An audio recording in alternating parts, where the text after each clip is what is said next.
My name is Fleur, and I'm a daughter, a sister, and a girl. Now, we all know that a lot of the time men and women are treated differently, and as a woman, this has forced me to assess my place in the world. As a feminist, I recognise how sexism impacts our views on gender, but I'm hoping there's more than these derogatory views. The biblical role for a woman is that she's to be a helpmate, and on issues she submits to her husband. In this documentary series, I've explored the ins and outs of gender, but in this episode, I consider a new side completely, the LGBT community. I've had many trans and genderqueer friends over the years, which I feel gives me enough of a starting point to explore how LGBT identities affect our perception of gender. I want to know how non-cisgender people affect regular gender roles. In fact, is there even a need for men and women at all? Gender has no description anymore. Gender's whatever you feel like. It's whatever. You say you're a man, you're a man. It's about using your queer identity to relate to all people who are oppressed. Let's get started. You may learn something. We see gender everywhere. We learn what gender is from our parents, from school, from work. Whether we like it or not, we see gender in adverts and in film and online. The definition of gender has stayed static for so long, but now, it seems, there's a gender revolution. Not only are cisgender people tired of being defined by their sex, but LGBT genders are coming out in droves.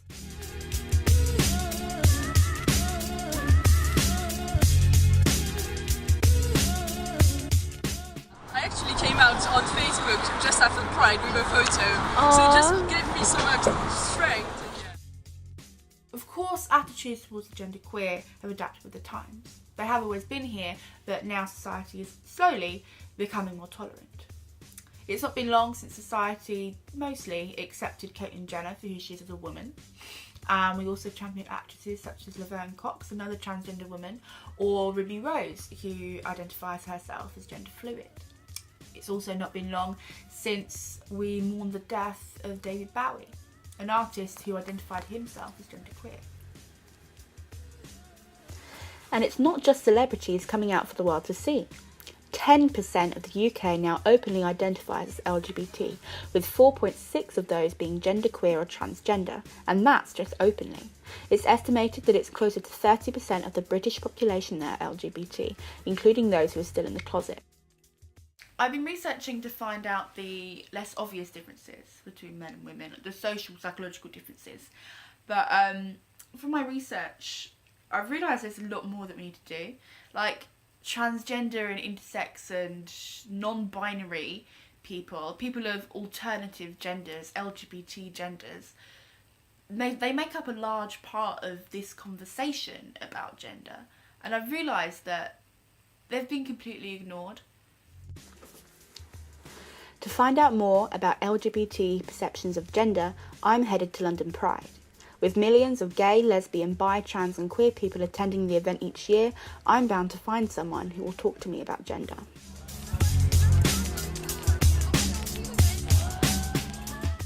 At its core, Pride is a protest starting in 1969 at the Stonewall Inn in New York. In England, homosexuality was decriminalised in 1967, but in America, police were still raiding clubs and pubs.